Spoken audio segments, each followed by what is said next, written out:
So we were warned in an email a couple of days ago that you never seem to get, or you never look at your emails. Never send Harry an email, everyone. I just can't. Like, who's going to send me a significant email?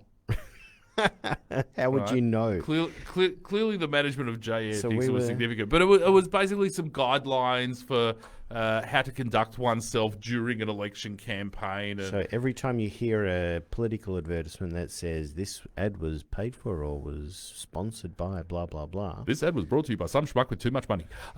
Give us a call on 90692087. Let's talk politics. So I don't follow the media so much. I do read the websites and all the news websites and everything, but I don't mind ScoMo. I like ScoMo. He's all right. Okay. Actually, someone got upset at me for calling him ScoMo. Was it you? I think it was me. Yeah. Who do you think I you are? don't mind the Prime Minister. You're the best friend. You're not his buddy. You're not his mate. I don't mind the Prime Minister at all. I'm going to refer to him in the conventional way that most Australians and media do. So. So I don't mind. No, that's not nice. Why not?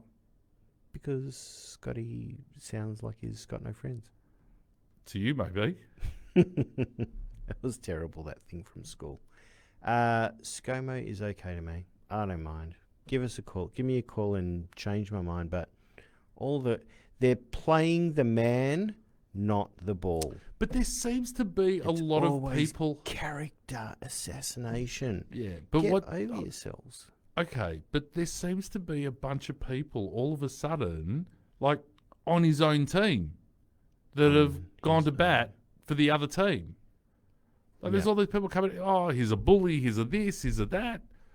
Like I remember when. Do you recall when Jeff Kennett was aiming to get re-elected? I'm not sure how many terms he had, 1 or 2. And the upcoming state election, he told all of his ministers, he said, no one is allowed to say anything without passing it by me first. And they did not get elected. And that is not the right kind of attitude. If you cannot trust your people to open their mouths when they feel and deem it fit. I mean, these are ministers of the state, representatives of all of the what do you call it? But he tried to control every single part of the narrative down to the last detail, and it blew up in his face. And I don't see ScoMo doing that. Am I wrong? No. And look, someone got their nose out of joint. And now they're bringing it to him. Yeah. What's your view? But like my view with this federal election that's coming up, it doesn't matter who wins, we're screwed. Could you please stop disassembling the studio? It doesn't matter who wins. It doesn't matter who wins. We're screwed. Why? The economy's in a fairly decent state at the moment. It is. Inflation is low. Unemployment is low. It is. We need 1 million workers. Without a manufacturing base, however, we are at the behest of whatever anybody else somewhere else chooses to produce. Yeah. Do you know my daughter brought that up with me the other day? She said, was it my daughter? I think it was. She said, "Where's?" Well, it wouldn't have been your son. No, it wasn't my son. Well, it could have been my son-in-law. No, someone said to me yesterday that where's all the production in Australia?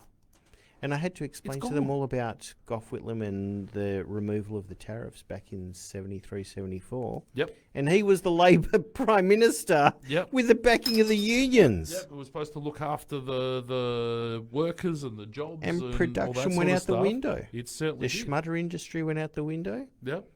And I can completely understand, like in Donald Trump's last, when he had his term, he got rid of the free trade agreements where America got the short end of the stick. So why the hell shouldn't we have tariffs?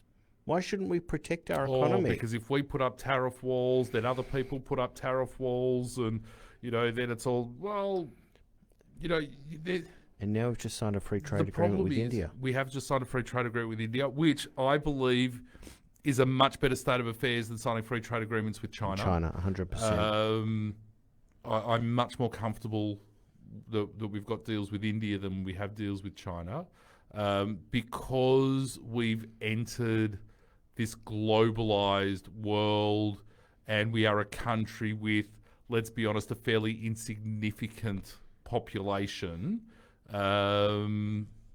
We have to continue along these lines. But then by the same token, there are things we need to do to help our industries as well. So I think it was Paul Keating that introduced the luxury car tax all those years ago. And that would have been a good thing for all the luxury cars that were entering Australia. It protected Australian car manufacturing without an overt tariff wall. Do you think it was a bad thing? Because the luxury car tax was set at the price of the Holden Caprice, which at the time was the most expensive car being produced in Australia. So any car that was sold above the price of a Holden Caprice copped the luxury car tax. But now, industry is paying the bulk of the luxury car tax because the Toyota Land Cruiser and the Y61 Patrol Trayback are now at a price above that ceiling, however it's been set or indexed or whatever. So you're now paying luxury car tax on vehicles that are being bought to schlep commercial car. Small fire appliances and support industry. Anyway, just to finish off that topic, I mean, I just see all this character assassination nonsense going on in the media at the moment, and people, it's the media that's actually doing the job of giving airtime, airspace to these people. Let's be honest, journalists have become very lazy. The media now is all about, a 20-second soundbite, not about actually providing you real, deeply analytical, researched information. Yeah.